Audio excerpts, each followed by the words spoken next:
देखिए बच्चे, चैप्टर अब स्टार्ट कर रहे हैं बेटा हम यहाँ पे अपना अकाउंटिंग इक्वेशन। इस अकाउंटिंग इक्वेशन को समझने के लिए हमें सबसे पहले एक इक्वेशन समझनी पड़ेगी, क्या कि जो हमारी असेट्स होती हैं बच्चे, वो होती हैं हमारी लायबिलिटीज प्लस कैपिटल के। तो अभी हम पहले तीनों टर्म समझ लेते हैं। यहाँ पे असेट्स का क्या मतलब होता है? असेट्स का मतलब होता है बेटा anything on which we have a ownership right. कोई भी ऐसी चीज जिसके ऊपर मेरा मालिकाना हक है, यानी मैं किसी भी चीज को कह सकता हूं कि ये मेरी है, तो वो क्या है बच्चे? मेरी असेट्स कहलाती है। ठीक है। लायबिलिटी का मतलब होता है कोई भी ऐसा पैसा जो मैंने बाहर वाले को पे करना है किसी भी रूप में, चाहे बैंक का लोन हो, किसी दुकान से उधार लिया हो, किसी फ्रेंड से उधार लिया हो, they all are known as a liability for us. और कैपिटल बच्चे वो अमाउंट होता है जो कि ओनर के द्वारा बिजनेस के अंदर लगाया जाता है, उसे क्या बोलते हैं बच्चे? हम यहाँ पे कैपिटल कहते हैं। ठीक है। इस इक्वेशन को सॉल्व करने के लिए बेटा हमें सबसे पहले जो पता होना चाहिए वो पता होना चाहिए इसका फॉर्मेट, कि हम अकाउंटिंग इक्वेशन को किस फॉर्मेट के अंडर लेते हैं, कैसे बनाया जाता है। तो देखिए यहाँ पे फॉर्मेट डिस्कस करते हैं हम थोड़ा सा। देखो बच्चे,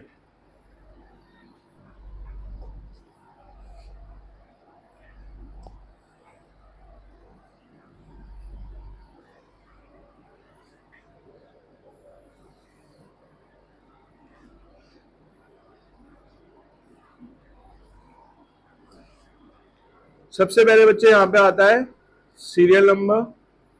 कुछ स्कूल में यहाँ पे लिखवाया गया है पर्टिकुलर, तो कुछ स्कूल्स के अंदर यहाँ पे लिखवाया जाएगा बच्चे ट्रांजैक्शन। आप कुछ भी लिख लो जो आपके स्कूल में लिखवाया है। उसके बाद बेटा सिर्फ हमें क्या करना होता है? Assets is equals to liability plus. Assets का कॉलम थोड़ा बड़ा छोड़ेंगे क्योंकि इसमें ट्रांजेक्शन ज्यादा आती है। लायबिलिटी और कैपिटल का थोड़ा छोटा, मतलब एंड में छोड़ देंगे, उसमें ज्यादा नहीं आती ट्रांजेक्शन। ठीक है। अब ट्रांजेक्शन आती किस तरीके से, अगर हमें क्वेश्चन करना हो तो यहाँ पे देखते हैं। कुछ ट्रांजेक्शन में यहाँ पे लिख रहा हूं, suppose Ram started business with cash 1 lakh। दूसरी goods of rupees 5,000 purchased, goods of rupees 1,000 sold to Ram। Fourth, purchase machinery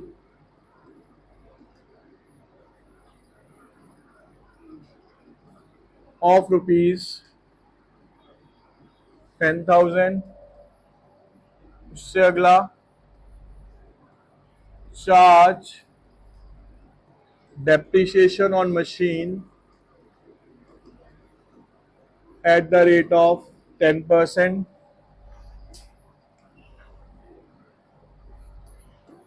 paid salary of rupees 5,000। outstanding rent of rupees 1,000। prepaid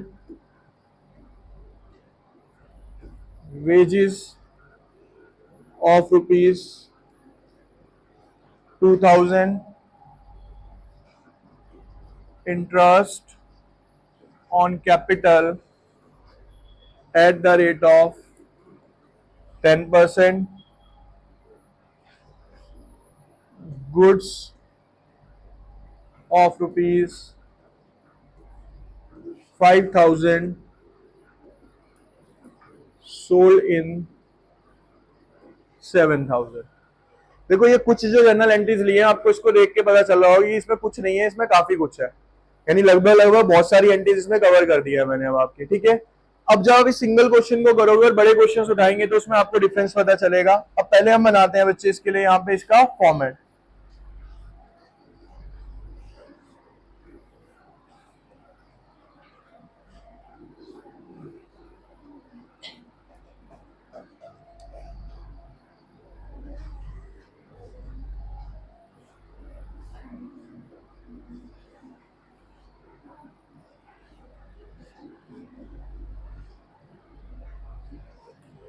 देखिए बच्चे इधर, अब देखो बेटा, फॉर्मेट क्या बताया था आपको, सीरियल नंबर, असेट्स,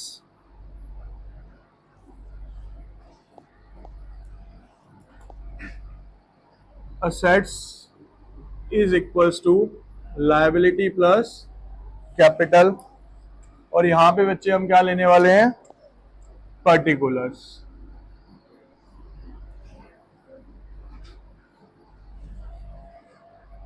अब बच्चे एंट्रीज देखना है यहाँ पे ध्यान से कैसे कैसे होंगी ये। पहली एंट्री है बेटा कि Ram started business with cash. तो अकाउंटिंग इक्वेशन का एक बेसिक सा रूल समझो आप, कि जब आप ट्रांजेक्शन पढ़ते हो ना, तो पढ़ के हमें उसमें से चीजें ढूंढनी है कि दो चीजें क्या इफेक्ट डालेंगी।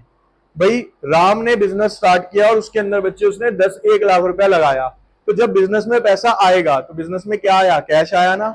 कैश का नेचर क्या है बेटा, हमारी क्या होती है, असेट्स होती है। तो अब यहाँ पे ध्यान से देखते रहना जो मैं कर रहा हूं बस।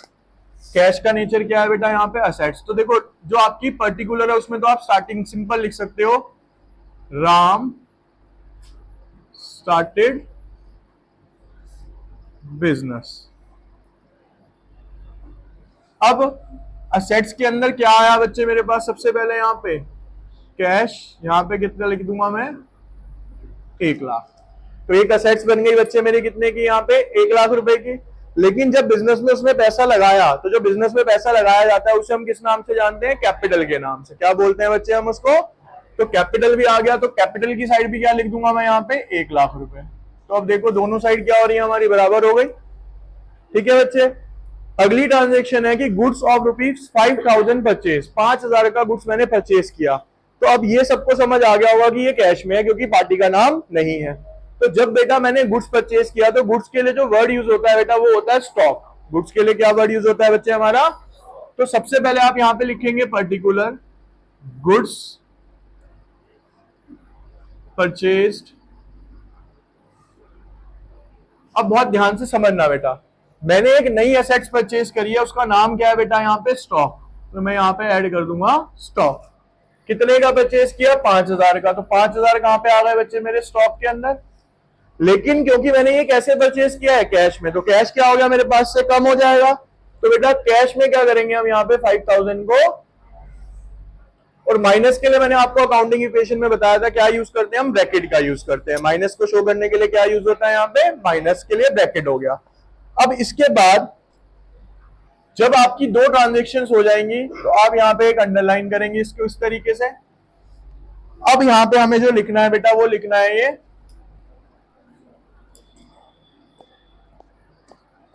देखिए इधर, न्यू इक्वेशन। अब ये न्यू इक्वेशन है क्या, बेसिकली अभी जैसे कि स्टूडेंट ने बोला कि सर हमारे स्कूल में कह रहे हैं न्यू इक्वेशन मत डालो।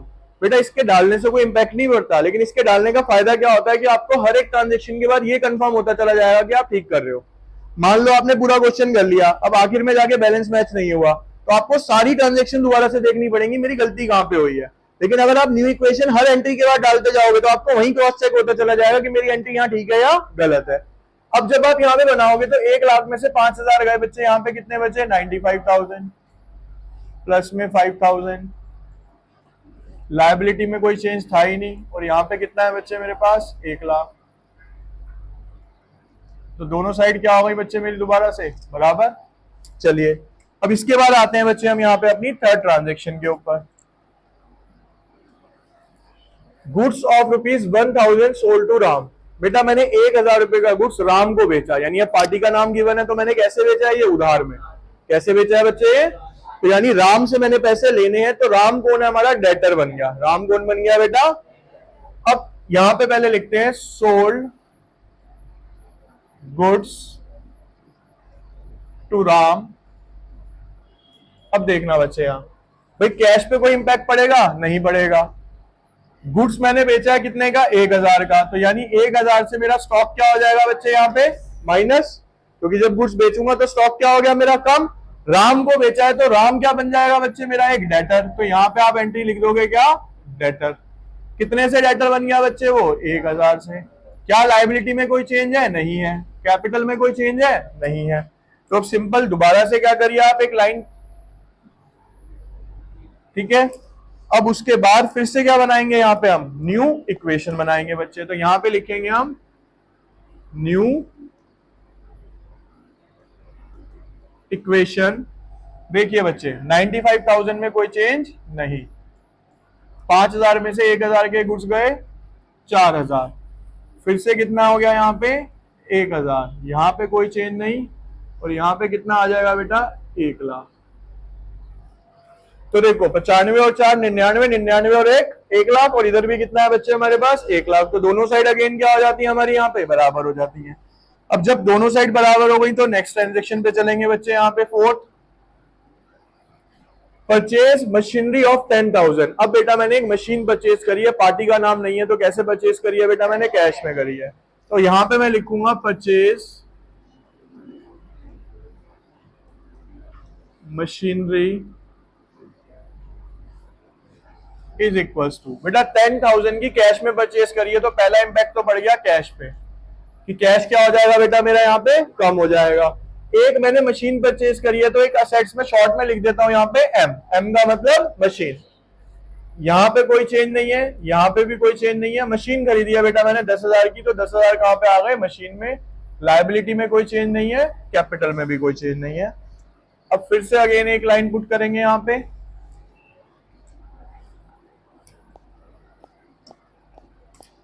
यहाँ पे लिखेंगे बच्चे हम न्यू इक्वेशन। बेटा 95 में से 10 गए 4,000, 1,000, और यहाँ पे कितना आ गया ये, और ये कितना हो गया बच्चे यहाँ पे 1,00,000। तो अगेन दोनों साइड्स क्या आएंगी आपके बच्चे यहाँ पे बराबर आते हुए दिखेंगी। अब उससे अगली ट्रांजेक्शन पे चलते हैं। अगली ट्रांजेक्शन क्या है बेटा, चार्ज डेप्रिसिएशन ऑन मशीन 10%। 10% का डेप्रिसिएशन किस पे लगाना है मेरे को, मशीन पे। मशीन कितने की लिए ऊपर 10,000 रुपए की, 1,000 का क्या लगाना है बच्चे मेरे को, डेप्रिसिएशन लगाना है। तो सिंपल सी बात है, देखो यहाँ पे पहले लिखो आप डेप्रिसिएशन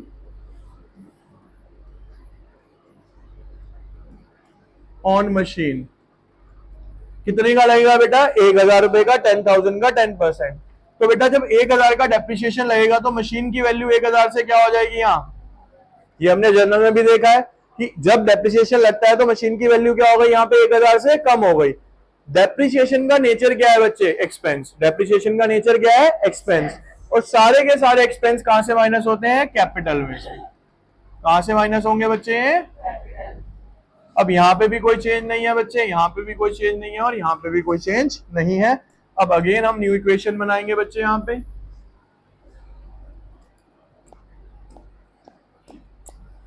न्यू इक्वेशन, यहां पे देखो 85,000, 4,000, 1,000, 9,000, 0, और ये कितना हो गया 90। तो दोनों साइड का आप टोटल कर लेना, सेम ही आ रहा होगा, ठीक है। इसके बाद है बेटा पेड सैलरी ऑफ 5,000। 5,000 रुपए की सैलरी पे करी है, तो जहां पे पेड लग गया यानी मेरे पास से क्या गया, कैश गया है। तो आप सिंपल एंट्री लिखिए यहाँ पे 6 पेड सैलरी। 5,000 पे करे हैं तो बेटा 5,000 कहां से माइनस, कैश में से। और क्योंकि खर्चा है, खर्चे कहां से माइनस होंगे, कैपिटल में से।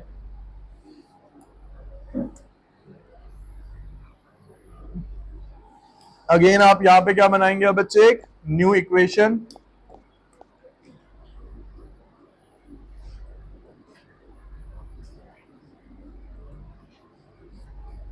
कितना हो गया बच्चे यहाँ पे 80,000, 4,000, 1,000, 9,000, 0, 90। अब बेटा 6 एंट्री के बाद अगली एंट्री आई आपकी 7, आउटस्टैंडिंग रेंट। अब बहुत ध्यान से सुन लेना, इसको अलग एंट्री है। आउटस्टैंडिंग का मतलब है बेटा मैंने रेंट देना था लेकिन दिया, लेकिन रेंट खर्चा है या नहीं है। तो बेटा जब भी कोई खर्चा हो, चाहे प्रीपेड है चाहे कैसे भी है, रेंट तो है ना, आउटस्टैंडिंग है। तो बेटा सबसे पहली बात यहां पे समझेंगे आप, यहां पे मैं लिखूंगा 7 आउटस्टैंडिंग। तो बेटा देखो आउटस्टैंडिंग का मतलब क्या है, लायबिलिटी है, क्या है, अभी देना बाकी है। कितने रुपए का रेंट है बेटा, 1000 रुपए का। तो यहाँ पे लायबिलिटी में आप यहाँ पे लिख लोगे आउटस्टैंडिंग रेंट। कितने आ गया बेटा आउटस्टैंडिंग रेंट, 1000 रुपए का। और क्योंकि इसका नेचर एक्सपेंस है तो 1000 कहां से माइनस हो जाएंगे, मेरे कैपिटल में से माइनस हो जाएंगे। ठीक है, अब अगेन क्या बनाना है बच्चे मेरे को, यहां न्यू इक्वेशन।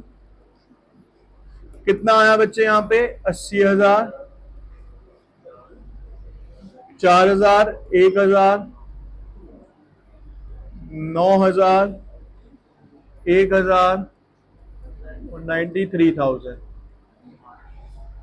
ठीक है बच्चे, इसके बाद आता है बेटा प्रीपेड वेजेस ऑफ 2000। प्रीपेड है तो क्या होगा, एक तो असेट्स बन जाएगी और क्योंकि पे करी है तो कैश क्या हो जाएगा मेरा यहां पे। आप एक ट्रांजेक्शन यहां पे लिखेंगे,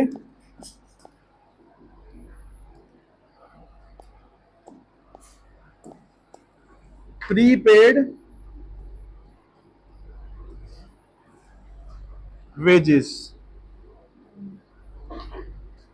तो बेटा कितने की पे करी है प्रीपेड वेजेस, 2000। तो बेटा 2000 तो कहां से माइनस हो गए। और प्रीपेड का नेचर क्या होता है, असेट्स। प्रीपेड क्या होती है बच्चे हमारी, असेट्स। तो असेट्स में एक कॉलम और बन जाएगा यहाँ पे, किसके नाम से, प्रीपेड के नाम से। तो यहाँ पे कोई चेंज नहीं, यहाँ पे भी कोई चेंज नहीं, यहाँ पे भी कोई चेंज नहीं बेटा। 2000 रुपए की क्या जुड़ गई यहाँ पे, प्रीपेड वेजेस। यहाँ पे भी कोई चेंज नहीं है और यहाँ पे भी कोई चेंज। अब अगेन क्या बना दूंगा बच्चे मैं यहाँ पे, एक न्यू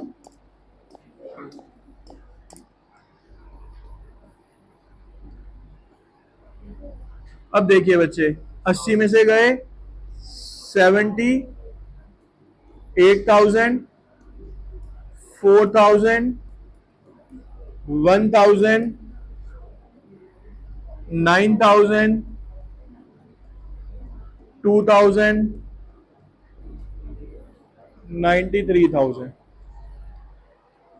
चुप हो जाओ 2 मिनट बस, सारे जो भी बोल रहे हो बच्चे। यहां देखिए इसके बाद आता है आईओसी। आईओसी क्या है बेटा, इंटरेस्ट ऑन कैपिटल 10%।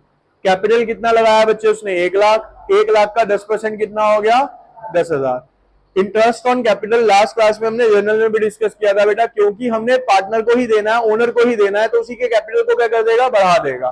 तो यानी जो आईओसी की एंट्री मैं करता हूं बच्चे, यहाँ पे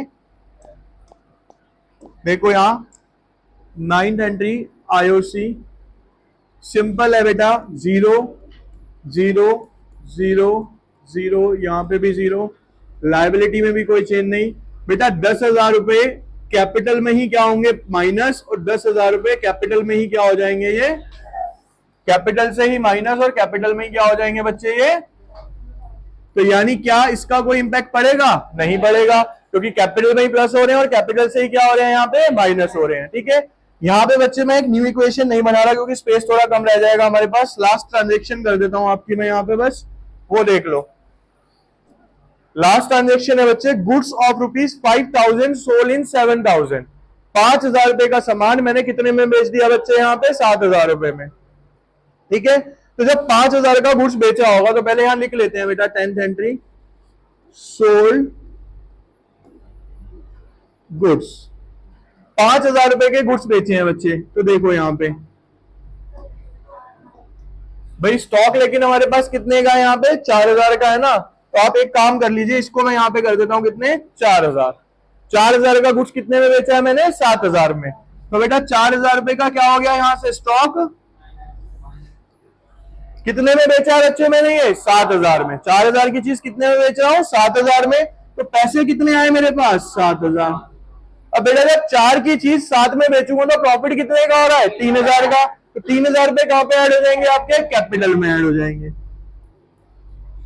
ठीक है, तो इसका इंपैक्ट क्या पड़ा कि 4,000 रुपए का स्टॉक माइनस हो गया, 7,000 रुपए मेरे पास कैश आ गया, और 4 की चीज मैंने 7 में बेची थी। तो क्या हुआ बच्चे, यहाँ पे मेरे को प्रॉफिट हुआ 3,000 का, वो कहां पे ऐड हो गया आपका कैपिटल के अंदर। ठीक है,